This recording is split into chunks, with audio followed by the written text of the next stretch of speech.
13, Paul says, I ask you therefore not to be discouraged because of my sufferings for you, which are your glory. He says, look, I'm in prison. I'm suffering. And from where you are in Ephesus, looking across to Rome, where I'm in jail, it may look as if I'm going through a terrible time.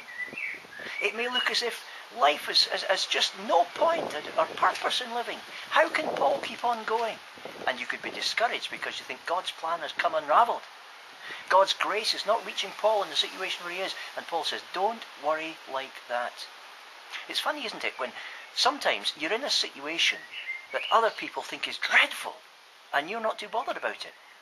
Paul says, look, I'm not worried. I'm in prison, and from the outside you might look at me and say, how does he stand it? How can he put up with something like that? Paul says, don't worry. I know that what I'm going through has got a purpose, and what I'm going through should be your glory. Be proud of what I'm doing, because God is bringing his purpose about through it. Now that verse has an interesting word in it. I ask you, therefore, not to be discouraged.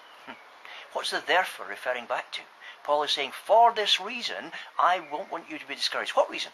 Well, you find if you look at the verse before, Paul traces how God is making his manifold wisdom known to the rulers and authorities in heavenly realms, and he says, he's doing it through me. And me being here in jail, me being imprisoned in Rome, is actually amplifying the effect of the gospel.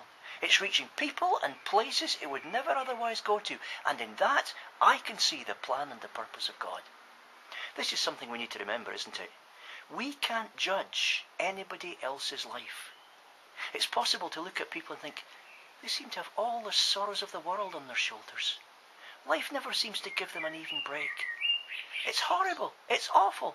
How can they face it? How can they take life on like that? God is completely unfair.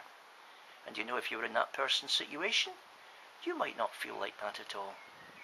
And Paul doesn't feel like that because he can see that behind everything that's happening to him, there is a purpose which is being worked through. And if he's in jail, it doesn't matter. If he's free, it doesn't matter. As he says to the Philippians, I've learned how to have a lot or how to have a very little. I don't care what situation I'm in, as long as I have Jesus there with me. And that's the secret of contentment. Knowing that wherever you go, whatever happens to you, the Son of God is right there at the centre of your life. And because Paul knows that, he says you don't have to worry about my sufferings. Instead, you can consider them as your glory. We might look at the sufferings of Christians who are being martyred for their faith in other countries, those who are suffering persecution all around the world, and think, how on earth do they put up with it? But do we sympathise with them? Or do we glory in the fact that God has chosen them to be worthy of representing his name in a situation like that? Perhaps if we did, and we were proud of them as well as praying for them, we'd catch a little bit more of a glimpse of what God is actually doing in desperate situations like that. It's bringing out glory from the worst of times and the worst of situations. I don't know what you're going to go through today, but don't be discouraged by any of it.